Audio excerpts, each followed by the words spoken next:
오늘은 오토바이 명칭 좀 알아보고요. 그 다음에 또 뭐 거기에 대한 제가 아는 한 이야기거리를 좀 나눠보도록 하겠습니다. 지금 보시는 바이크는 BMW G310 GS입니다. 연식은 좀 됐어요. 2018년식인 것 같은데 요거 가지고 오늘은 그로 말고 요거 가지고 좀 말씀을 드려보겠습니다.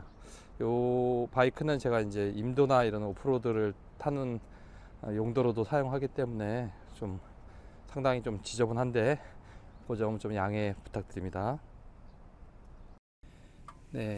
여기는 이제 풋패그라고도 하고요. 풋패그 또는 이제 스텝이라고도 하죠. 자, 오랜만이니까 조금 윤활도 하면서 말씀을 드려보도록 하겠습니다.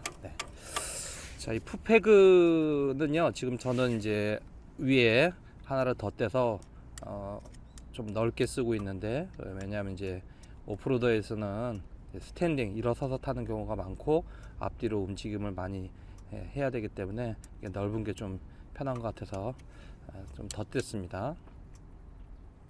자, 그런데 이제 이 풋패그의 위치를 이렇게 보시면요, 이렇게 위로 올라가 보시면 시트에서 이렇게 내려와 있죠.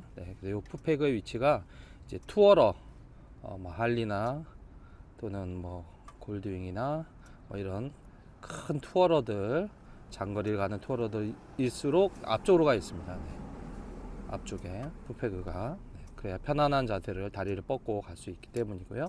그 다음에 우리 알차와 같이 빠른 속도를 위주로 하는 스포츠 바이크는 뒤로 가 있습니다. 그래서 다리를 뒤에 대고 허리를 앞으로 숙이고 빠른 속도를 추구하는 거죠. 이런 이제 듀얼 바이크, 온로드, 오프로드를 탈 수 있는 이런 바이크들은 이제 이렇게 중심에 있어서 앞뒤 균형을 본인이 이제 체중 이동을 통해서 잡는 거죠. 그리고 이렇게 시트를 보면요, 시트 형상도 지금 여기는 뭐 이제 1단계, 2단계 되어 있지만 사실은 이제 하나의 시트로 되어 있죠. 온오프를 모두 탈 수 있는 바이크일수록 요게 원 시트로 되어 있어요. 그래서 사실 요건 약간 단차가 있어서 불리한데, 좀 더 오프 성향이 강한 바이크들은 여기가 이제 일자로 되어 있고, 그 다음에 체중을 앞에 또는 뒤에, 가운데 이렇게 이동하면서 사용할 수 있도록 되어 있습니다. 그 이유는 이제 그 오프로드를 타보신 분은 알겠지만 바이크는 밸런스를 좌우로 잡는 것도 중요하지만 앞뒤 움직임, 오프로드에서는 경사가 있으니까 위로 올라가고 밑으로 내려가고 하는 경사가 있으니까 체중 이동을 앞뒤로 해야 될 필요가 있기 때문입니다. 그리고 지금 이 바이크는 여기 지금 이제 가운데 안쪽에 이렇게 관이 들어있죠. 배기관. 요거를 우리 매니폴드라고 하는데요. 이런 거를 BMW에서는 이제 G 엔진이라고 그래서 매니폴드를 뒤쪽으로 빼서 어떤 돌팀이나 외부의 충격으로부터 좀 보호를 하고, 그 다음에 좀 앞쪽의 구조를 간단하게 할 수 있도록 이렇게 뒤로 이렇게 뺐어요. 이것이 이제 매니폴드가 단기통, 실린더가 하나가 움직이는 단기통은 한 개고요. 그 다음에 2기통은 요 관이 두 개가 있고요. 여기 있지 않고 보통 이제 앞쪽에 많이 있죠. 이렇게 나와 있는. 그 다음에 뭐 4기통이면 4개가 있고, 그래서 요 매니폴드가 몇 개 있는지 보시면 엔진 기통수를 또 확인할 수도 있겠습니다. 이쪽은 이제 엔진인데요. 자, 이 윗부분에 실린더 헤드, 위아래로 왔다 갔다 하는 실린더가 들어 있겠고, 자, 이쪽에 이제 클러치가 있고, 클러치 안쪽에 이제 미션 여러 가지 기어가 맞물려서 1단부터 5단, 6단까지 톱니바퀴가 돌아가는 미션이 이렇게 연결되어 있어요. 자동차는 달리 오토바이는 이 하나가 다 통으로 되어 있기 때문에 여기에 오일 주입구죠. 오일을 넣으면 이쪽 윤활과 미션 윤활, 클러치까지 다 한 번에 섞여서 돌게 되어 있어요. 그래서 아무래도 이제 그 자동차와는 달리 오염도가 빠르게 올라오겠죠. 네, 그래서 이제 엔진 오일 관리를 잘 해줘야 된다, 이렇게 생각하시면 되겠습니다. 그 다음에 이쪽에 이제 하나의 또 굵은 관이 보이고 여기 들어가는 부분이 보이는데, 이 관을 따라가면은 이렇게 이 안쪽에 라디에이터가 보이죠. 네, 이 바이크는 이제 순행식 라디에이터에 있는 냉각수가 이 관을 통해서 돌면서 엔진을 식히고 다시 라디에이터에서 열을 방출하는 순행식 바이크가 되겠습니다. 공냉식은 이제 이런 라디에이터가 있지 않고, 이런 보통 그 엔진 위쪽에 냉각 핀들이 많이 그려져 있죠. 또 그 냉각 핀을 아름답게 반짝반짝하게 해서 이제 바이크의 특성을 살리기도 하는데, 간혹 가다가 이제 공냉식인데도 그 공윤행식이라고 해가지고 그 기름을 식히는 그런 요렇게 비슷하게 생긴 그런 바이크도 있습니다. 근데 이제 수냉식은 이 라디에이터가 상당히 그릴이 크고요. 공윤행식은 조금 작은 라디에이터가 달려 있는 것 같아요. 라디에이터 앞모습을 보면 이렇게 앞쪽인데요. 저는 여기에 이제 흙이나 돌 튀김에 의해서 라디에이터 핀이 망가지는 걸 방지하기 위해서 이렇게 뭔가 그릴을 붙였는데, 요거 뭐 약간 논란이 있어요. 요거 안 붙이는 게 좋다라는 분도 계시고요. 근데 지금 보시는 것처럼 이게 흙이 많이 튀죠. 그러면 이제 돌도 튄다는 얘기겠고, 이제 라디에이터 핀이 이제 휘어지는 건 괜찮은데, 뭔가 돌에 의해서 파손이 되면 라디에이터도 이제 상당한 부품값이 되기 때문에 이렇게 붙여 두었습니다.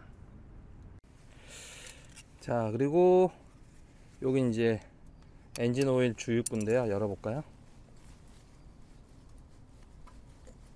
네, 이렇게 열면 뺄 때 조심하셔야 돼요. 여기 보시면 고무 링이 있어요. 보이시죠? 벌써 약간 삐뚤삐뚤하죠? 여기 약간 씹혔죠? 제가 이제 넣고 조립을 할 때 제대로 끼지 않아서 약간 씹혔는데 조심하셔야 됩니다. 자, 그런데 간혹 가면 이제 요 오일 뚜껑에 이렇게 막대가 붙어서 이렇게 찍어서 게이지로 사용하는 기종이 있어요. 자, 요거는 이제 그게 없는데, 그 이유는 이제 반대편에 오일 그 게이지 아니죠, 오일 확인하는 창, 투명한 창이 있기 때문에 여기는 없는데, 있는 경우에는 그걸 사용하시면 되는데, 일단 바이크를 똑바로 세우시고 뭐 한 5분 정도 시동을 걸었다가 끄신 다음에 열고 꺼내서 게이지를 휴지로 닦고 다시 찍었다가 꺼내는 겁니다. 이거를 다시 잠궜다가 풀는 게 아니고요. 닦은 다음에 잠그지 않고 찍었다가 꺼내서 오일 유량을 체크하면 되겠습니다. 네, 그리고 말씀드린 것처럼 요 오링이 영어로 오자처럼 생겼다 그래서 오링이죠. 요 고무링이 이렇게 뺄 때 떨어져서 굴러서 다른 데로 도망가는 경우도 있어요. 그래서 요 뚜껑을 뺄 때 오링이 도망가지 않도록 조심하시고, 낄 때도 저는 다시 이제 잘 좀 맞췄습니다. 그래서 오링이 상하지 않게 잘 돌려서 닫아주시면 되겠습니다. 네, 여기 앞포크 부분인데요. 자, 요거는 이제 아래쪽에 이너 튜브가 있으면 요게 아웃하고요.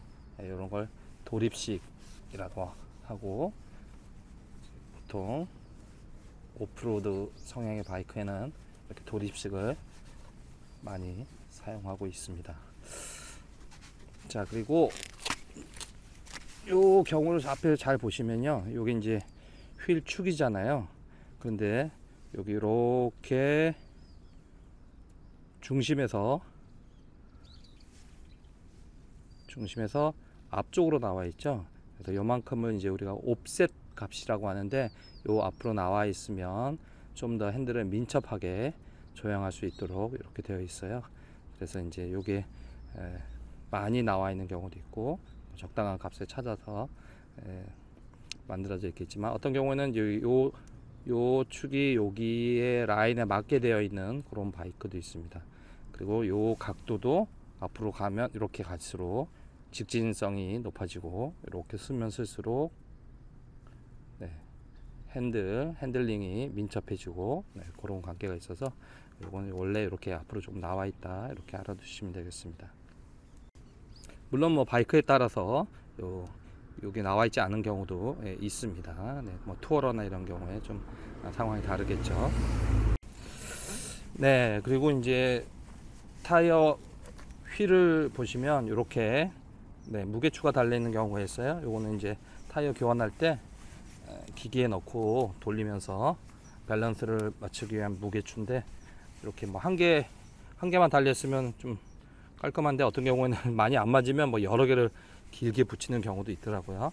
어쨌든 요거는 이제 밸런스 맞추는 무게추다. 그래서 타이어 교환할 때마다 뭐 붙일 수도 있고 뗄 수도 있고, 네, 그렇게 알아두시면 되겠습니다.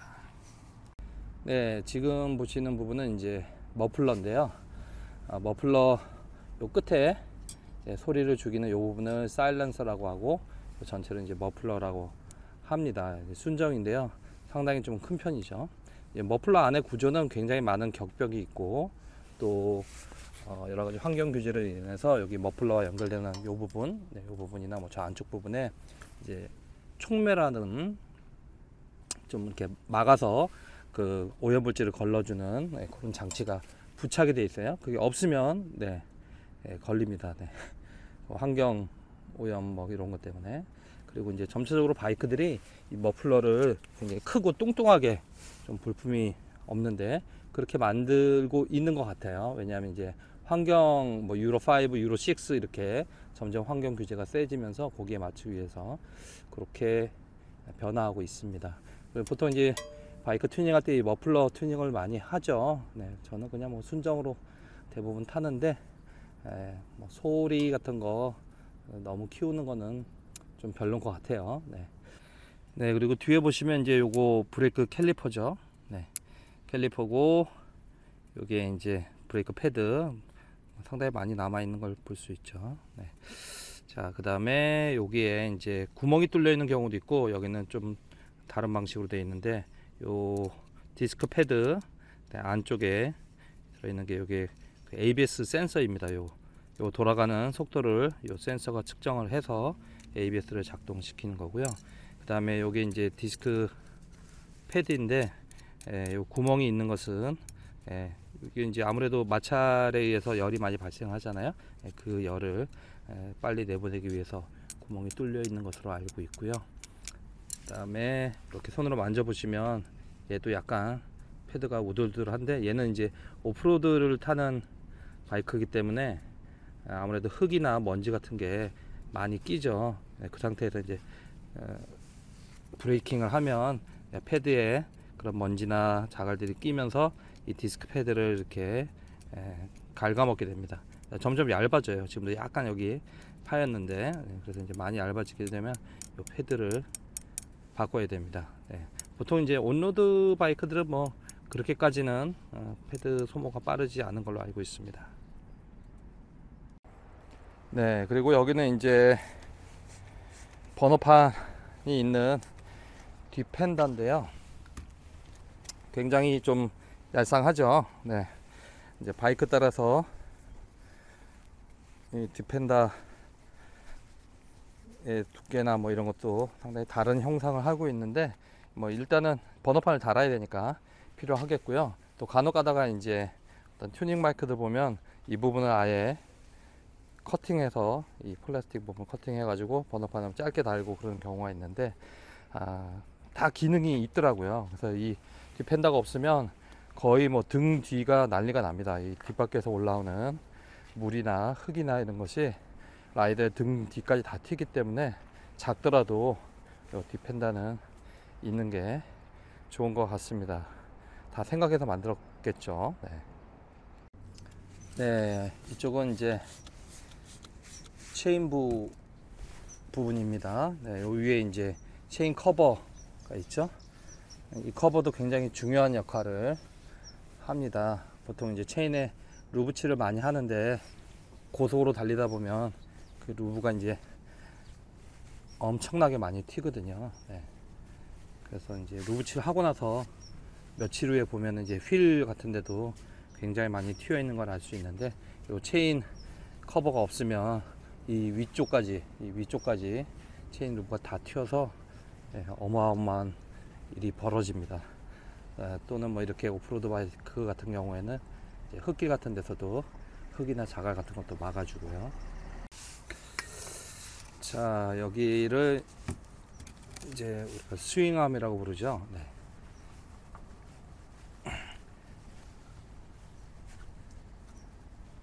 자, 스윙암 위쪽에 보시면 이렇게 체인을 받쳐주는 기다란 플라스틱이나 고무 같은 부속이 있어요. 요 체인 슬라이더라고 합니다. 그래서 체인이 돌아갈 때 스윙암에 마찰돼서 스윙암을 상하게 하지 않게끔, 그리고 또 매끄럽게 체인이 움직일 수 있게끔 체인 슬라이더가 있어요. 이것도 이제 다르면 갈아줘야 되겠죠. 그리고 이제 이건 오프로드를 타기 때문에 부츠를 신다 보니까 부츠를 보통 여기 이제 이렇게 부츠 그립, 힐 그립, 니 그립 말고요. 오프로드에서는 이제 부츠를 이렇게 딱 붙여서 주행을 하거든요. 그래서 녹이 났네요. 이건 나중에 녹 방지를 좀 하고 약간 도료 같은 걸로 마감을 해야 될 것 같습니다. 네, 여기는 기아 체인지 레버고요. 요건 이제 정품은 아니고 제가 좀 튜닝 부속품을 사서 교환을 했습니다. 왜냐하면 이제 아무래도 요건 이제 오프로드로 타는 바이크이기 때문에 옆으로 넘어지거나 했을 때 여기가 이렇게 접힐 수 있도록 이렇게 되어 있는데, 순정품은 그렇게 되어 있지 않아요. 그래서 옆으로 꿍 하면 순정 부품은 휘어지더라고요. 휘어지면 아무래도 기아 페달 조작하는데 어려움이 있으니까 이렇게 접이식으로 바꿨는데, 이게 장단점이 있어요. 순정품은 요 금속이 약간 부드러운 재질로 되어 있어서 넘어지면 뭐 휘어집니다만 다시 힘으로 펴면 펴집니다. 네. 하지만 요 제품은 눈으로 보기에도 좀 딱딱하죠. 그래서 이제 여기가 접히는 이런 충격보다도 더 센 충격을 다른데 받아서 얘가 부러지게 되면 그러면 좀 힘든 경우가 생기겠죠. 장단점이 있는데 잘 선택하면 될 것 같습니다.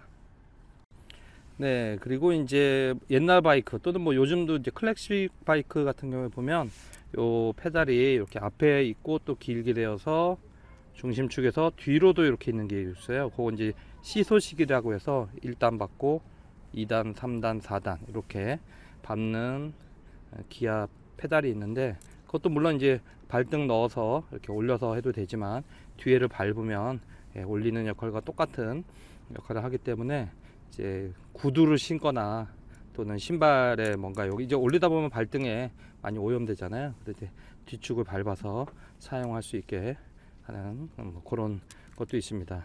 우리 뭐 커브나 CT 뭐 그런 것들도 시소식 페달이니까 익숙하신 분들도 계실 거예요. 네, 이건 뭐 중요한 건 아닙니다만 우리나라는 규정상 이렇게 바이크 옆면에도 반사판을 붙이게 돼 있어서 외국에는 똑같은 기종인데 여기 없는 경우도 있는데, 우리나라 들어올 때는 여기 있는 경우, 여기 달려 나와야 됩니다. 나중에 추가로 다는 그런 바이크들도 수입사에서 많이 있습니다. 네, 그리고 여기는 앞바퀴 디스크 로터인데요. 상당히 큰 걸 볼 수 있죠. 앞바퀴가 제동력이 강하기 때문에 더 크게 되어 있습니다. 네, 여기 보시는 건 이제 앞 포크인데요. 이제 요게 들락날락 하면서 이제 접지도 유지해주고, 그다음에 충격도 흡수해주는데, 요 안쪽에는 이제 용수철이 이렇게 들어 있고요.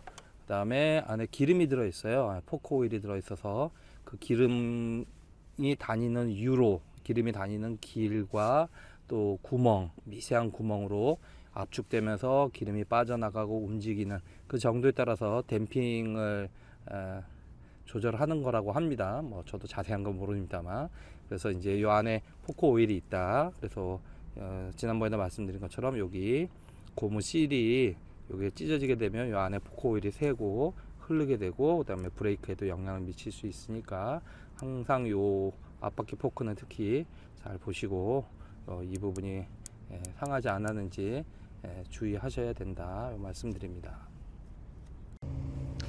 네, 이 부분은 이제 윈드 스크린인데요. 사실 이 G310GS는 정품 윈드 스크린은 이 정도 높이밖에 되지 않아요.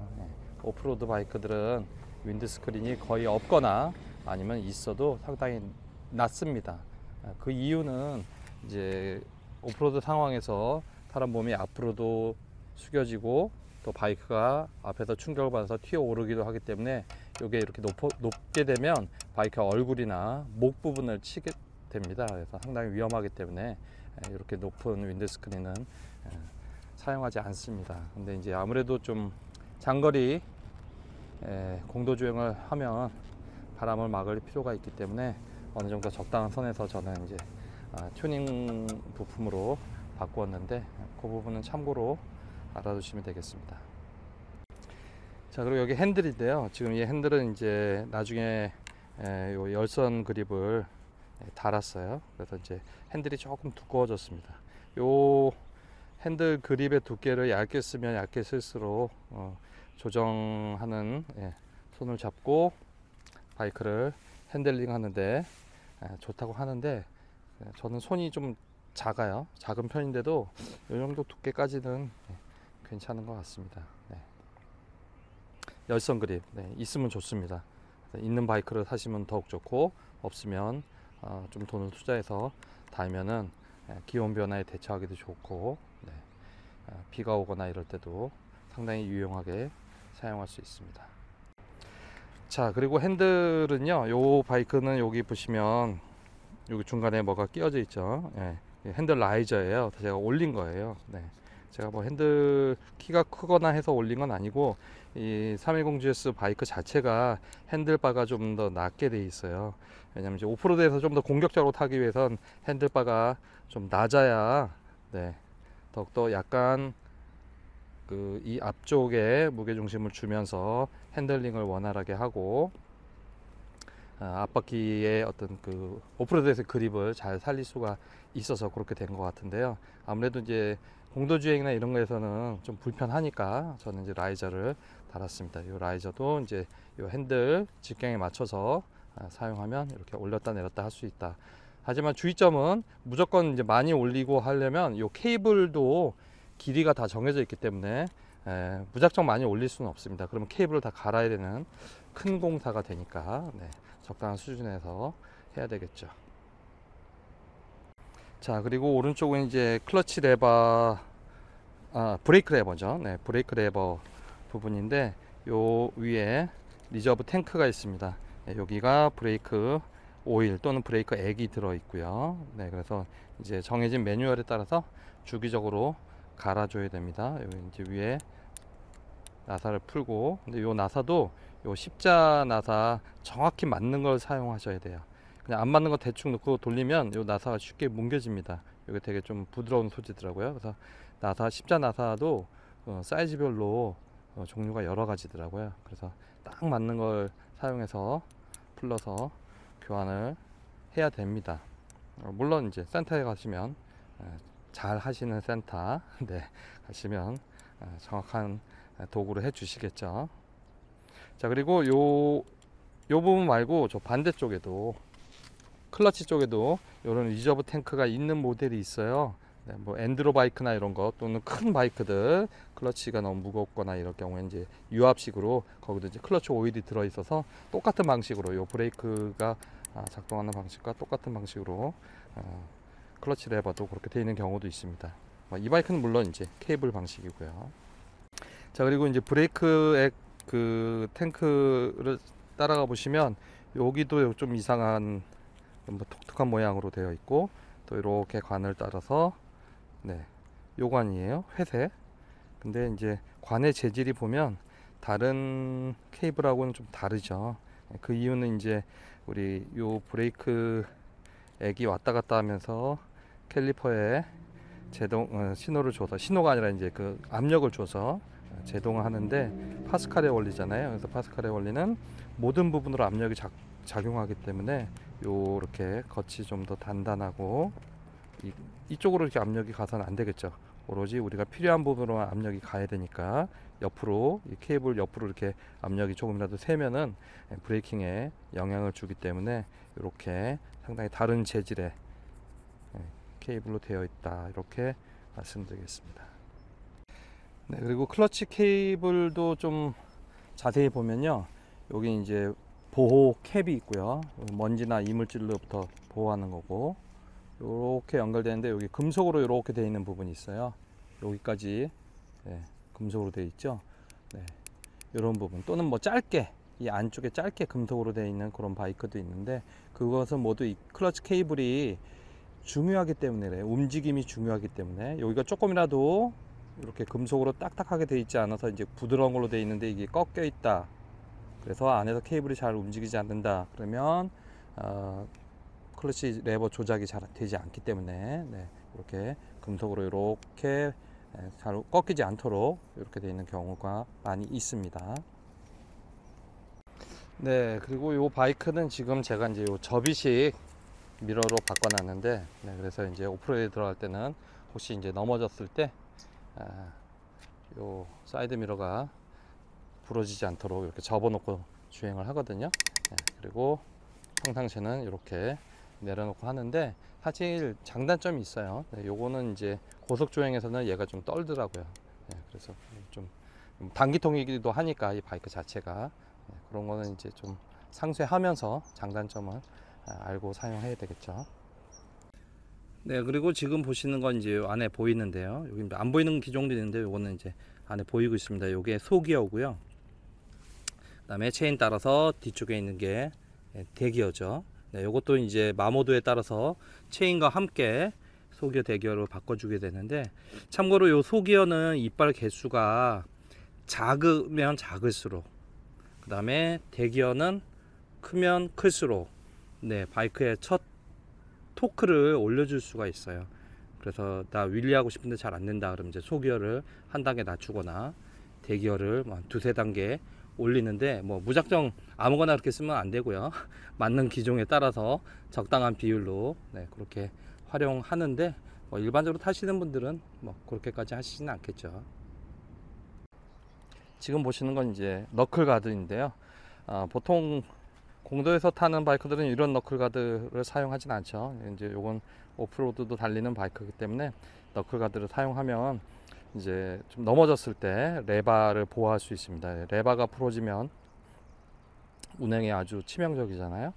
그런데 이제 너클 가드를 혹여나 구입해서 본인이 다시려고 하실 때 주의할 점은, 자, 저 왼손 상관없는데 오른손은 이 부분을 잘 맞춰서 껴야 됩니다. 그래서 잘 맞지 않는 거를 너무 억지로 끼거나 너무 세게 끼면은 요 스로틀 케이블이 요 핸들바가 살짝 늘어나거든요. 이렇게 구경이 커지면서 얘가 돌지 않는 경우가 있어요. 뻑뻑하거나 또는 리턴이 안 되는 경우도 있어요. 원활하게. 그런 경우 굉장히 위험하니까 그 부분을 꼭 확인하시면서 사용하시면 되겠습니다. 그리고 요거는 이제 박버스터 제품인데요. 모양도 괜찮고 품질도 괜찮은 것 같아요. 근데 요 너무 너클가드를 너무 단단한 걸 사용하게 되면 이제 넘어져도 얘는 멀쩡한데 대신 이 충격을 핸들바가 다 먹어서 핸들바가 휘어지는 그런 경우도 있어요. 그런 경우에는 참고로 알고 사용을 하셔야 되겠습니다. 네, 이렇게 G310GS로 바이크에 뭐 우리가 일반적으로 아는 것들 빼고 보통 뭐 다른 동영상에서 잘 말씀드리지 않는 걸 위주로 말씀드리려고 했는데, 뭐 설명이 충분했는지 모르겠습니다. 제가 드린 말씀이 다 100% 맞지 않을 수도 있기 때문에 항상 크로스 체크 확인하시고요. 오늘 G310GS를 바이크를 가지고 이제 부품 설명드린 건, 아무래도 이 바이크는 온로드 오프로드 겸용이기 때문에 약간 오프로드 쪽에 해당하는 경우도 좀 여러 부분이 있는 것 같아요. 어쨌든 이렇게 말씀드려봤습니다. 감사합니다.